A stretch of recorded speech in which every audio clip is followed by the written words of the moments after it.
ভাই, বহুদিন পর আজ আমি নৌকা ভ্রমণে এসেছি। নৌকা ভ্রমণে এসে যদি গানই গাওয়া না হয়, তাহলে কি সেই নৌকা ভ্রমণ সার্থক হয়? হারুন ভাই, তুমি তো সুন্দর সুন্দর গান গাইতে পারো, একটা গান বলো দেখি। আচ্ছা ঠিক আছে বোন, এতু করে যখন বলছো তাহলে শোনো। ও আমার দরদি বোন হাসিনা, আগে জানলে তোর ভাঙ্গা নৌকায় সরতাম না। ও আমার দরদি বোন হাসিনা, আগে জানলে তোর ভাঙ্গা নৌকায় সরতাম না।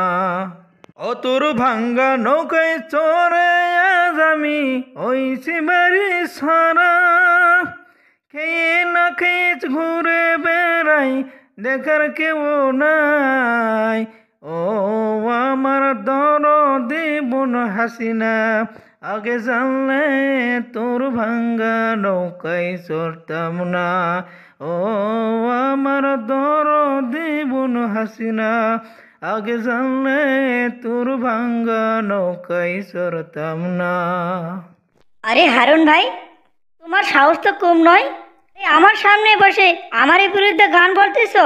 মোদি ভাই, আরে মোদি ভাই, হারুনকে লকআপে ঢুকানোর ব্যবস্থা করো তো। ও যে অপরাধ করেছে, ওকে শাস্তি পেতেই হবে।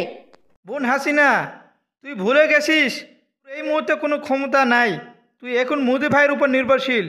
মোদি ভাই ইচ্ছা করলে তোকে লকআপে ঢুকাবে। আমি হারুন তোর মতো স্বৈরাচারকে আর ভয় পাই না। তুই বাংলাদেশের মানুষকে অনেক জ্বালাচ্ছিস। কথায় কথায় তুই বাংলার জনগণকে বিভিন্ন ভয়ভীতি ও মামলার ভয় দেখাইছিস। এখন আর সেই দিন নেই। তুই যে ট্রাইব্যুনাল তৈরি করেছিলি, সেই ট্রাইব্যুনালেই বাংলার জনগণ তোকে প্রকাশ্যে বিচার করবে। বাংলার জনগণ অলরেডি তোকে দেশে ফিরিয়ে নেওয়ার ব্যবস্থা করতেছে।